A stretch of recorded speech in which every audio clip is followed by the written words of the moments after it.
1175 case.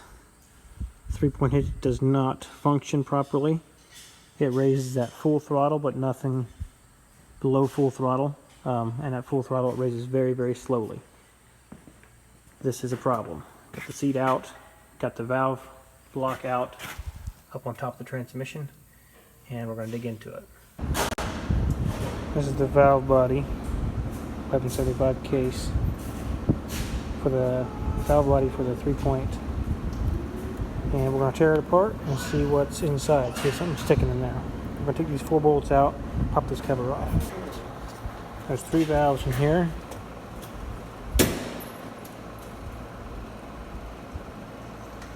That one's got some damage on the top of it. I'm not sure if it's a problem at all. Don't appear to be. It would just hit the top side of that cap there.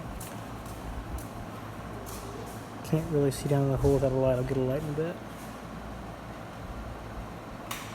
Not sure if there's anything wrong with that valve. Well, okay. Spring, and there's a ball valve underneath there. I need to get a magnet to pull that out. Another spring.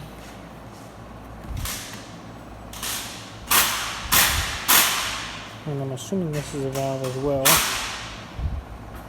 Which I'm unable to move at all unless there's something down inside there. We'll check that out. Okay, so finally got the valve out. These 2 are easy. There's a ball underneath there, like we said. That's easy enough. This next one was really hard to do. This is the valve here, and it goes down inside there. And that is an adjustment screw that you can find way down in there to adjust up against a ball way down in there. There's a ball down in there that runs on this front shaft. So to get that out, there's the top piece here that the actual seal sits in, which is very kind of hard to get out of there. Once you get that out, then it makes more sense. I'm fighting it again. There.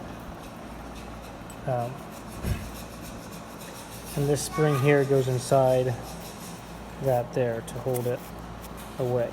Now I got to get that ball out of there with a magnet. Make sure you do this sitting up so things aren't falling out on you. Way down in there. Can I get it? Oh, hey, there's another seal there. I didn't see that one earlier. Those are actually not seals. Those are, that's a backup ring and an O-ring, I guess. There we go. So, the backup ring was first, and then the O-ring. That would have been sitting just down inside there. Probably just fitting tight around this plunger here. So make sure you get that in there just the way it's supposed to be. What does this bowl look like? Is it clean? It's got a wear spot on it from that screw, I think. Is that a problem or not? Very obviously worn right there. Okay, I got this pump adjusted. The plunger down in here against the ball. What I did, I don't know if it's going to work yet or not, we're going to find out, but I took that plunger out and the ball down against the shaft below. There's a nice flat spot on that shaft before it starts to taper bigger. And I took this down against that ball, and as I pushed the shaft in, I could feel just when that started making contact with the taper on that shaft. And that's where I stopped it. I made a mark. You can't see it, it's so faint. Made a mark where that was, and then I put this plunger back in and that adjusting screw in the bottom, I went ahead and I moved that shaft in with my finger on top of that until I could feel it making contact. And it was about 105 thousandths of distance traveled in until I seen that, which was too far. I don't know what I have it adjusted to now, but I have it adjusted to less than 1/8 of an inch. Probably more like 1/16 of an inch now. Will that take care of the problem? I don't know. But the other thing that I did up here, I put air pressure to this port right here, which that lifted the 3-point hitch no problem. So that means that I have no internal leakage going on inside the piston area or nothing like that. Air pressure to that port, there's 1, 2, 3, and then this little port right there. So this port right here is the one that delivers the up pressure to the pump or to the cylinder.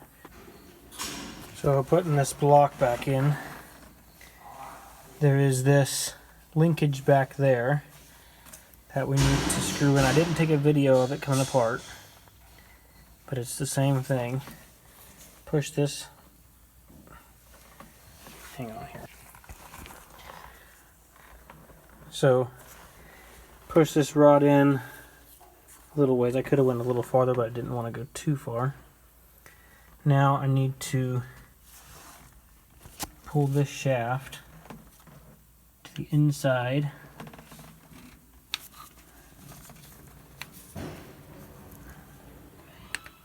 Yeah, I'm connected there. This shaft cannot turn. Back shaft can. So now, I don't know if I can set this camera up so you can see it. What I'm going to do, I'm going to hold this shaft against it. On the other hand, I'm going to turn this shaft clockwise to screw that shaft onto there. Okay, so got it in there. See that hole there? And turn that. I got the bolts tightened down now. That after I got that started, I put it together and tightened it down. Now I can use this punch. I can stick that in the hole right there. I can tighten that shaft up against, and that's how I took it off too. So then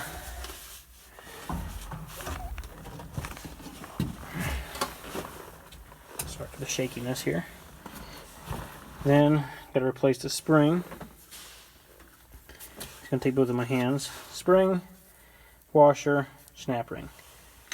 That's got to go back on there. And then of course tightening up your fitting and reattaching. Reattach, yeah, that to the lever. And don't forget the brake cable. The park brake cable has to be brought back over here so it can ride about right through here.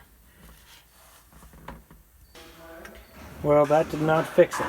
Doing the same thing again. The 3-point only goes up at full throttle, no matter where the sensing lever is at. So I'm going to take it back apart and see if I can find something else that could possibly be wrong. So next step, I took that side plate off in the tractor.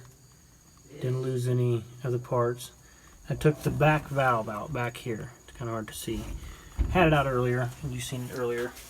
Anyway, so I brought it out here on the bench, took the spring off of it. This little cap goes down the end, it just slides in, and you just take a magnet and pull it out. Down inside there, there's this set screw. It's got a hole in the middle of it. That set screw goes down against this needle. That needle is going to sit inside there just like that. There's a hole. I pulled that out and you can't see it. There is some dirt and metal filings on that. I'm going to clean that up and make sure that hole there is free of debris so that it can come through that hole as well. I haven't tested that yet. To adjust that then, run that all the way down against and back it off 2 full turns.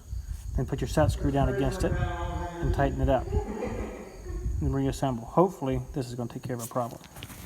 Got that back together, got it running.